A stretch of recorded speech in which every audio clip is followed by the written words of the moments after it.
Alhamdulillah Mbak Rina mau berbagi kisah hijrahnya kepada sahabat Arkom semua. Jadi Mbak Rina mau tanya nih, Mbak Rina dulu kan Kristen, kemudian sekarang sudah menjadi seorang Muslim. Itu dari tahun berapa jadi Muslimnya? Kalau secara struktural, secara negara, saya menjadi seorang mualaf itu tahun 2010. 2010 berarti 10 tahun yang lalu ya? Iya. Itu karena apa? Tidak bisa dipungkiri, hidayah seseorang itu dari bermacam-macam. Saya tidak bisa mengingkari ya kalau saya saya menjadi seorang muslimah itu ketika saya menikah dengan mantan suami saya. Oke. Meskipun yang menjadi imam saya tidak bisa kita jadikan panutan seperti itu. Jadi tetap semangat. Ya. betul. Jangan di awal udah nangis dong. Ya itu kan masa lalu ya. Betul. Masa lalu tuh nggak bisa kita hapus. Tapi yang pasti masa lalu itu bikin kita tambah semangat supaya Insya kita jadi Allah. pribadi yang lebih baik lagi. Allah. Jadi menjadi mu'alaf, mengucapkan syahadat itu karena menikah ya. Iya, betul. 2010 itu. Sama dong dengan aku juga awalnya juga karena menikah gitu Betul, loh. Tapi sebelumnya waktu di Kristen pun aktif di gereja juga ya?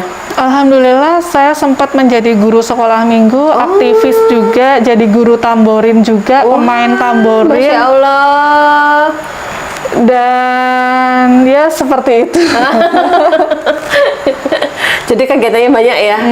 Ya sama, saya juga dulu aktif juga Mbak. Tapi ya itulah ya, Allah tuh kalau memberikan hidayah nggak setiap orang dapat ya. Iya, betul. Tapi kalau memang sudah dikehendaki sama Allah bahwa hai sini kamu jadi muslim gitu ya, mau nggak mau kita akhirnya nurut lah ya gitu.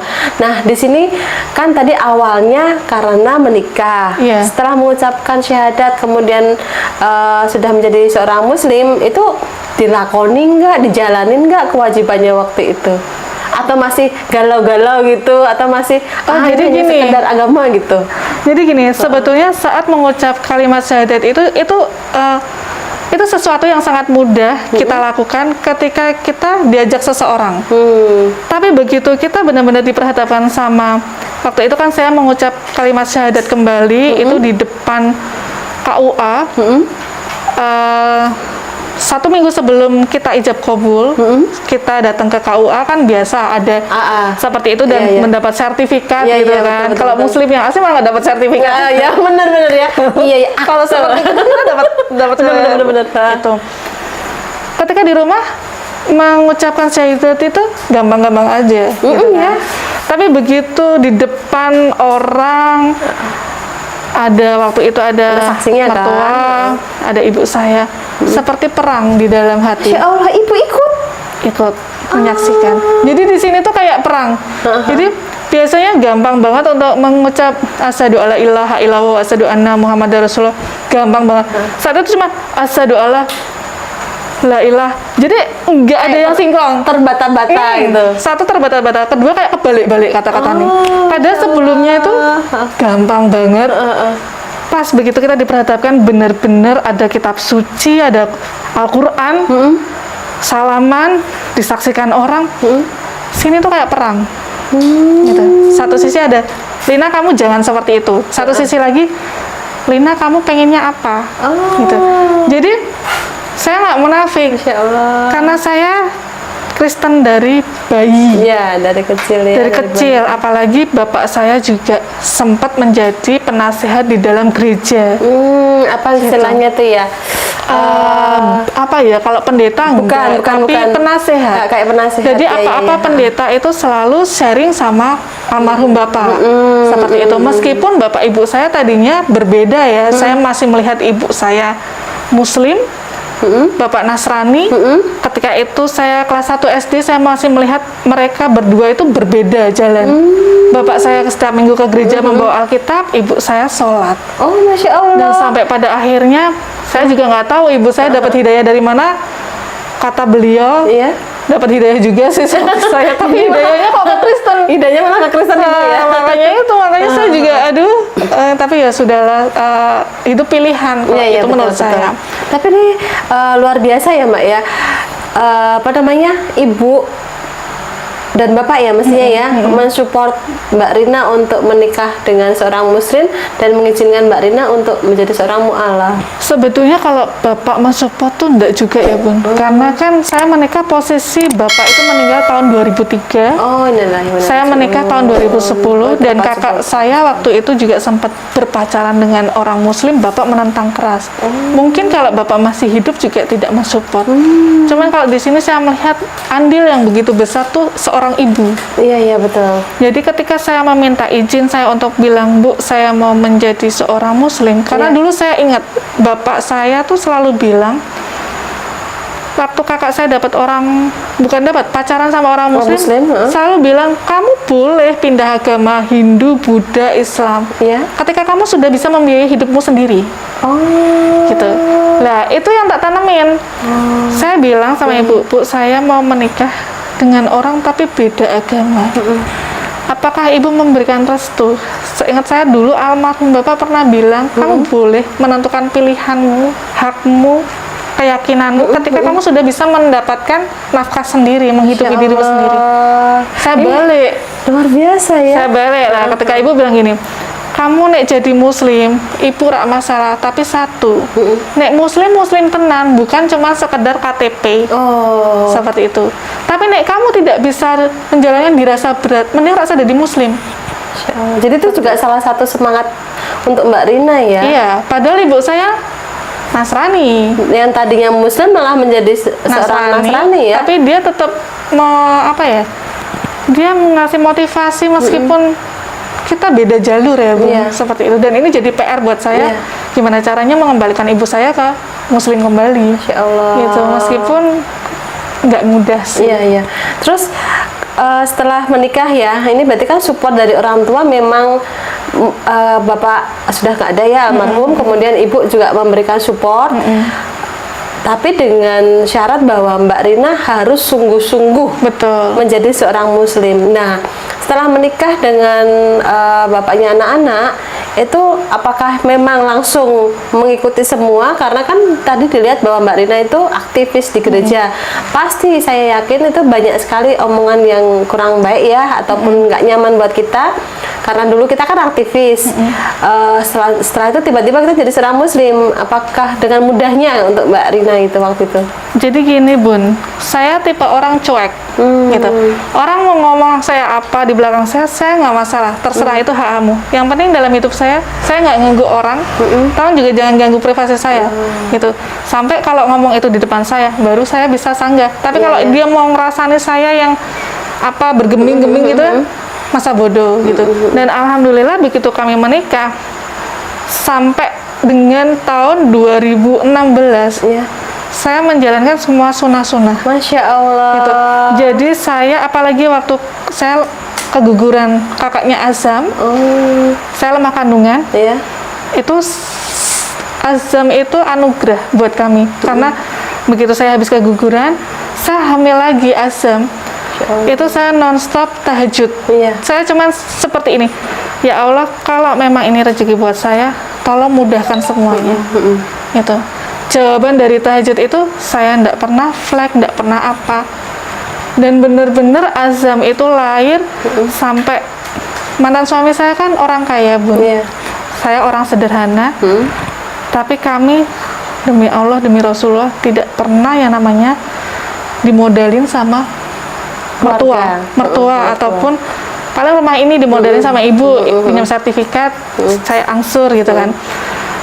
Jadi anak kami lahir yang namanya Azam yang sekarang besar itu membawa rezeki sendiri buat kami. Dan di situ saya mikir, ya Allah, ternyata tuh bener gitu, kuasanya Gusti Allah tuh memang bener.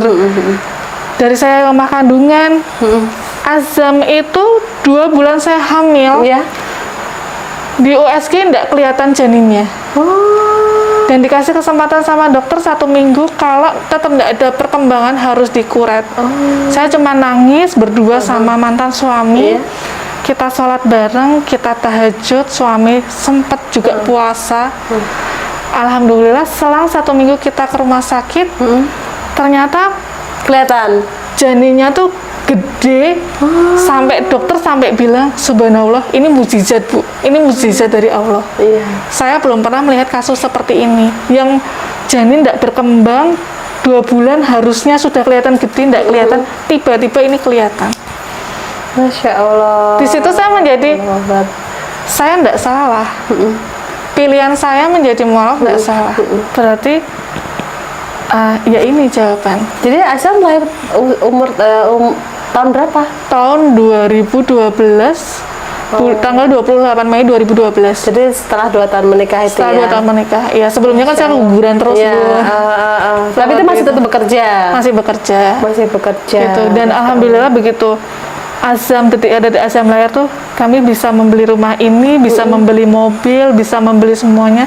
Benar-benar berjuang dari nol kami berdua. Oh, luar Seperti itu. biasanya ya? Yang notabene suami hanya honorer, yang orang matematika tuh jelas nggak mungkin banget. Iya, Dan iya. saya statusnya masih karyawan kontrak. Iya. Penghasilan saya di bawah 2 juta waktu itu. Jadi kalau di logika matematika Nggak masuk mungkin, ya, nggak masuk ya. Tapi karena matematikanya Allah, jadi Iya, kita nggak betul. tahu ya. Betul. Masya Allah. Benar banget. Benar banget. Berarti kalau dirasakan juga nih sama Bunda Rina tuh, apakah mulus-mulus aja waktu jadi mu'alafnya? Kalau dibilang mulus, tidak juga ya Bun. Karena seiring berjalannya waktu, sampai kami sempat punya rumah lebih dari 1, punya mobil juga lebih dari 2. Di tengah-tengah perjalanan, biasa, laki-laki selalu ada harta tahta wanita. Ya. Itu yang bikin semuanya menjadi Ujian itu ujian. Kalau kita melihatnya itu musibah, ya itu hanya Allah gitu kan. Betul. Tapi kalau kita melihatnya sebagai ujian, insya Allah itu kan meningkatkan derajat kita gitu. betul. Jadi di sini Mbak Rina mikirnya kemana gitu. Betul. Kalau saya sih seperti ini Bun. Ini saya nyinggung soal bapaknya anak-anak nggak Nggak membuka apa-apa. luka, Sudah kebal. sudah move on ya, tidak membuka luka lama ya. Sudah kebal. Jadi gini Bun, ketika ekonomi kami sudah Membaik ya. membaik, tadinya saya merasakan ujian ketika menjadi mualaf, ekonomi apa ya, cari apa-apa susah. Padahal sebelumnya saya itu pacaran dengan Sersa, sama-sama Nasrani, nggak pernah ngeluarin uang segala macam, karena mana-mana selalu dia yang bayarin dia. Begitu saya menikah, kok kayak gini ya, kok kayak gini. Sempat ada pertanyaan, kok aku jadi belangsa ya? Gitu. Betul. Karena apa? Buat makan pas-pasan, suami juga honorer. Nah, yang tadinya bohong dari awal, dia bilangnya sudah PNS, ternyata masih honorer. Cuman saya mikirnya, ya masa saya mau bercerai hanya cuman gara-gara status honorer, gitu kan? Enggak lah, apalagi saya juga sudah memutuskan saya menjadi seorang mualaf, gitu. Ketika itu pakaian saya juga masih yang biasa lah Bun, masih yang pakai buka-bukaan seperti itu. Apalagi saya di dunia leasing ya, dunia mobil, perbankan seperti itu, pembiayaan. Jadi mulus sih saya bilang enggak Bun. Tapi saya percaya di sini, saya percaya demi Allah, demi Rasulullah, Gusti Allah itu tidak akan memberikan ujian melebihi batas kemampuan umatnya. Ya. Seperti itu. Contohnya, saya bisa seperti sekarang ini, saya tidak bilang saya sudah berdiri, saya saat ini merangkak. Itu juga karena Allah. Karena sebelum ini, saya dikasih ujian yang luar biasa menurut saya, Iya. di bawah titik minus. Iya. Seperti itu. Ya tadi ya, harta tahta wanita Harta tadi ya. wanita, betul. Nah setelah berpisah dengan bapaknya anak-anak, itu pasti sangat, bagi kita kaum wanita tuh hal yang tidak mudah, apalagi anak-anak bersama kita gitu kan ya. Ya. Jadi apa yang dilakukan sama Mbak Rina? Yang saya lakukan kembali lagi, saat ujian datang pasti dong banyak masukan-masukan untuk mengajak kita kembali ke Yang lama. sebelumnya. Iya. Karena kan kadang ada orang bilang, kamu nih domba yang hilang, kata yang tetangga sebelah ya, domba yang hilang. Cuman kembali lagi, saya selalu bilang, saya punya siasat sendiri. Ini pilihan saya.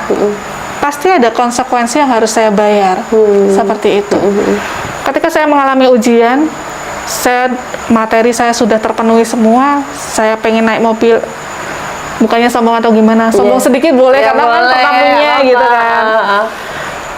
Mau pakai mobil yang ini ada semua. Jujur dulu mobil saya Camry ada, Camry All New Great Xenia, Soluna sama Green Max.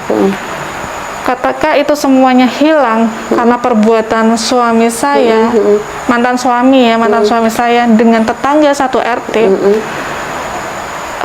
down pasti, gitu. Rumah ini pun juga hampir kelelang, rumah atas juga sudah kelelang, karena kami punya 2 aset, dan semua atas nama saya, Insya Allah. gitu.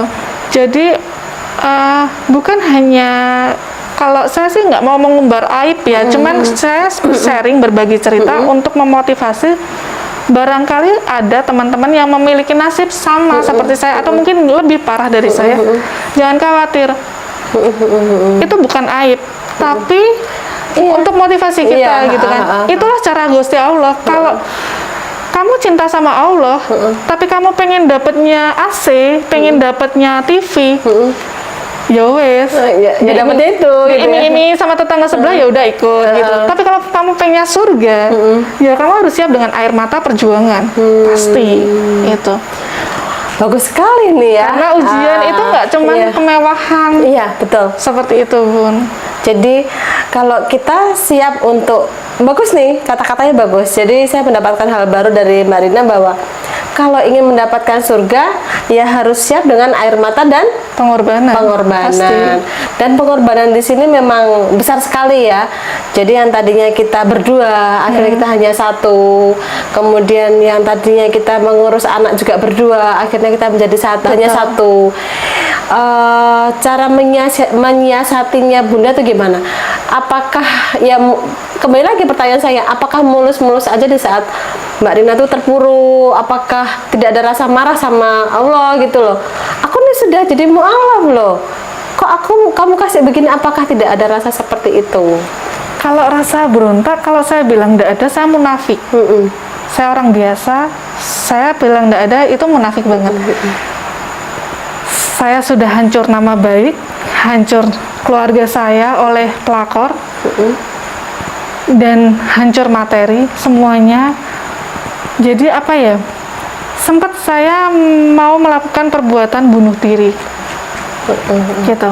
Naik mobil kencang di jalan tol, pakai mobilnya orang, bukan mobil kita sendiri. Terus nggak tahu, tiba-tiba terlintas benak saya tuh tangisan anak saya, gitu. Padahal saya sebelumnya nggak mau netein anak saya yang masih bayi. Kondisi itu terjadi saat anak saya yang besar umur 4 tahun, anak saya yang kecil umur 4 bulan. Masih butuh ya. Tahun 2016, habis saya ngelahirin, tepatnya di tanggal 28 Mei.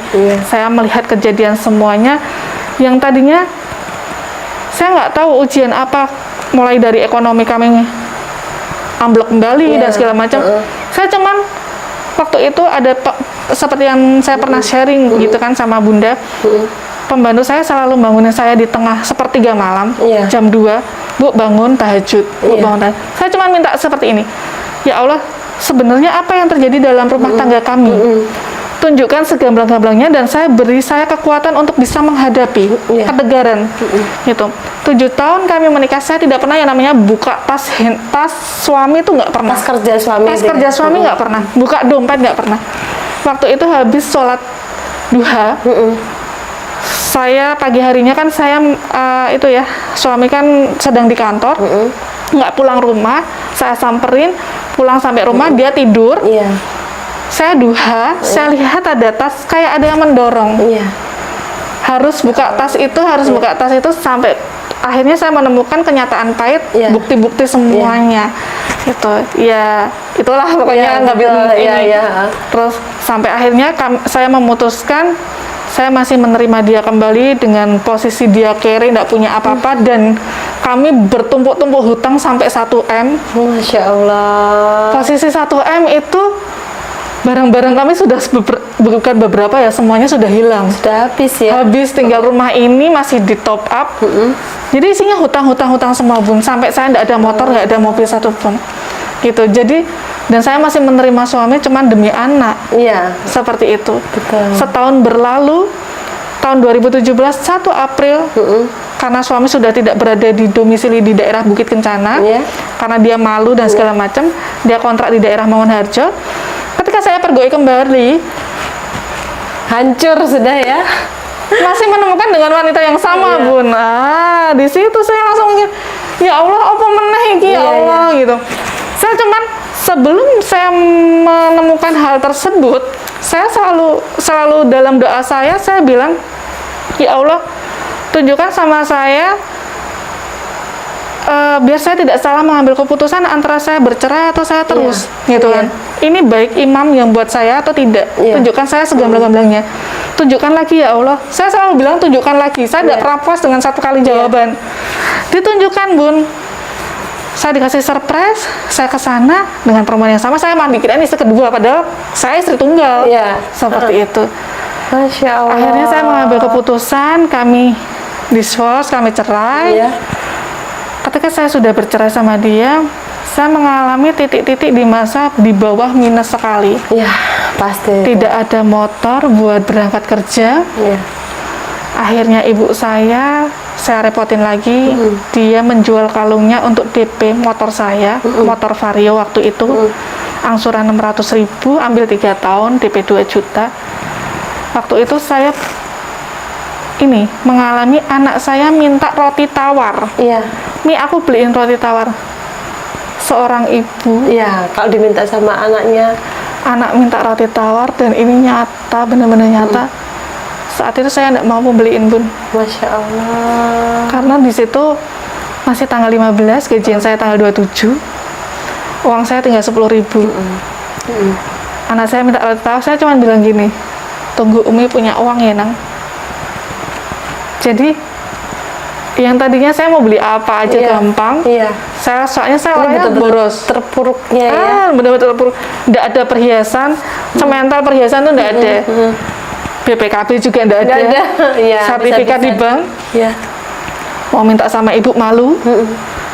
Dan saya tinggalnya di ibu karena rumah ini saya kosongkan, saya kontrakin, saya kosongkan, saya benar-benar kecewa. Saya cuma bilang gini sama Gusti Allah, ya Allah, kayak gini Tone, ikut kamu tuh kayak gini.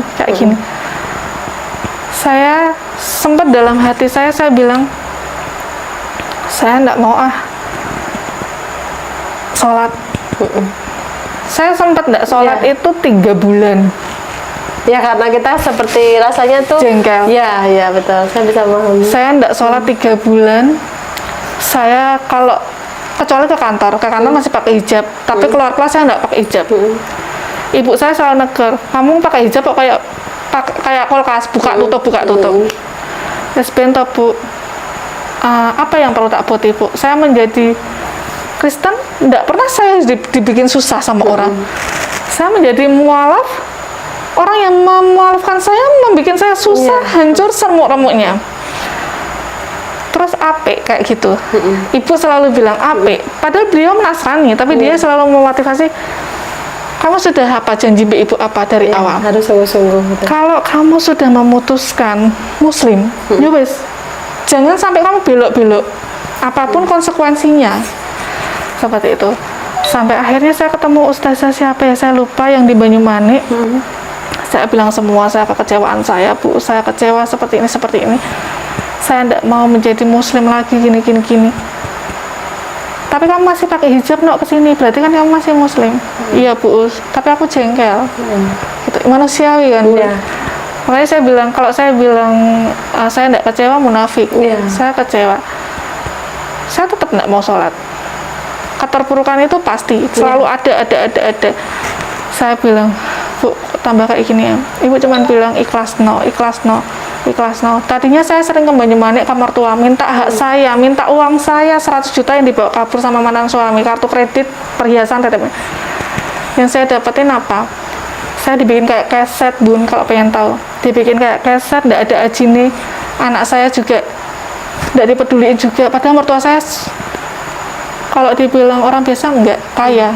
Dia penilik sekolah sama kepala sekolah. Masya Allah, sampai kayak gitu ya. Jadi aku sampai, ya Allah, tetangga di sini yang tadinya Mbak Lina, asal boro-boro Bun, Iya. lewat tuh, Iya. jadi cibiran orang, jadi ini karena kesalahan suami Iya. kan. Cuman saya mikir gini, ya Allah, di kantor hampir tiap hari saya diparani sama debt collector untuk hutang-hutang saya. Sampai rumah diparani juga. Saya sampai enggak pernah ikut kegiatan aktivitas PKK segala macam hampir 1 tahun. Saya bilang, Bu, pindah rumah yuk Bu, kita ngontrak di mana? Tapi ibu saya selalu bilang, kamu enggak salah, kamu jangan pindah rumah, wong udah punya rumah pindah rumah. Daripada untuk pindah rumah, lebih untuk bayar angsuran. Tapi yang namanya orang kecewa ya Bun, kecewa. Saya sempat kembali merokok, karena saya dulu perokok keras. Saya berhenti merokok ketika mendapatkan suami saya. Saya kembali merokok ketika saya Depresi lagi. depresi karena cerai. Padahal yang menggugat cerai saya karena saya sudah nekan, nggak mau lagi sama dia. Ujian terus datang. Terus suatu ketika saya selalu kembali ke ustazah Banyumani. Dia bilang, "Nok, baca surat ini, baca Al-Fatihah." Selalu bilang seperti itu, baca Al-Fatihah menjelang maghrib. Saisomu saakehmu. Ini yang akan menjadi penuntunmu. Meh kamu rak seneng meh apa? Baca. Kamu meh sedih, meh seneng, meh hatimu ndak di situ. Kamu sholat toh. Kata teman saya orang muslim yang benar-benar asli, dia bilang, orang kalau sholat nggak dari hati itu nggak diterima. Tapi ustazah ini beda. Iya. Dia bilang, kamu meh nggak dari hati, kamu yang penting sholat toh. Seperti Yang menilai kan Allah. betul. Waktu itu saya benar-benar, saya sholat, meskipun nggak dari hati ya, saya kecewa karena saya sempat 3 bulan meninggalkan sholat. Saya sholat, nggak dari hati ya, lama-lama kan jadi dari hati. Karena kebiasaan. Kebiasaan, Iya. kan. Udah gitu Saya ya. tahajud juga gitu. Tahajud tak kembaliin lagi, saya mulai tahajud lagi Bun. Dan di situ Bun, ya Allah Bun, kembali lagi nggak punya uang, selalu permasalahannya materi toh Bun. Anak saya bilang kembali lagi, Mi, aku beliin roti tawar lagi. Kemarin kan belum dibeliin. Iya. Ya Allah Nang, kamu nak setiap minta kok Umi selalu nak di duit. Ada uang 20.000 Bun. 20.000. Di situ ada orang minta-minta. Bensinku ketip-ketip. Tak bagi. Yang 10.000 Buat beli bensin. tak buat beli bensin. Yang 10.000 tak kasih ke pengemis. Dan di situ saya mendapat keajaiban. Saya cuma nating tulus. Anakku roti nih ndak enak, ndak mau. Percuma kan tak beliin roti ndak enak. Malamnya saya ditelepon, Mbak Lina, besok saya mau masukin BPKB saya HRV. Bisa dibantu? Oh Pak, bisa. Sendiko dawu. Nah, Masya Allah. itu pertolongan dari Gusti Iya, Allah. iya. Saya proses, paginya, keesok harinya cair, saya dapat refund 8 juta. Anak saya langsung 8 juta itu sebetulnya nggak 8 juta, 11 juta. Cuman yang sisanya kan sudah saya kasih ke marketing, bagian-bagian kan, biasa kan. Terus yang 8 juta itu saya terima bersih. Dan di situ anak saya ajak ke McD, saya senangin, Mas kamu minta apa ya? Kembali lagi pertolongan Gusti Allah kan, gitu. Sampai akhirnya saya bermain jual beli mobil sampai seperti ini, gitu. Jadi kalau kondisi sekarang sudah bahagia dengan situasi sekarang, sudah bisa melupakan apa? Kalau melupakan apa ya Bun? Itu proses ya. Proses, Tapi dalam arti kita sudah bangga dengan diri kita sendiri, sudah merasakan bahagia dengan diri kita sendiri, dan kita sudah kembali percaya diri dengan diri kita sendiri gitu loh. Iya, kalau yang jelas saya sudah merasakan pertolongan Gusti Allah dari materi ya, terutama ya dari materi, karena kita hidup kan tidak bisa dipungkiri materi. Dari posisi saya di bawah minus, dibikin seterpuruk-terpuruknya sampai saat ini, alhamdulillah, meskipun mobil tua saya beli cash. Tapi kan ini ada bagusnya loh Bun, yang tadinya 3 bulan enggak kan, ya setelah itu disentil dengan Sekarang kalau coba gitu ya, gini, ternyata ada kan. sekarang gini Bun, kalau nggak sholat itu ngerasainnya tuh malah kayak apa ya, Ada yang kurang. Satu, ada yang kurang. Kedua tuh kayak ada perasaan nyesel gitu. Ya Allah, aku kurang sholat ya gitu. Yang tadinya waktu saya masih sama suami pernah sekali sholat apa di jamak, itu ya nggak ada nyesel-nyeselnya. Kalau sekarang, ya Allah, aku kok orang sholat ya Allah, nyesel gitu Bu. Iya, Jadi iya. meskipun itu bisa di jamak ya, cuman ya beda gitu. Ya hidayahnya lewat situ sih Bun, kalau Tadi menurut itu saya. ya. Insya Allah.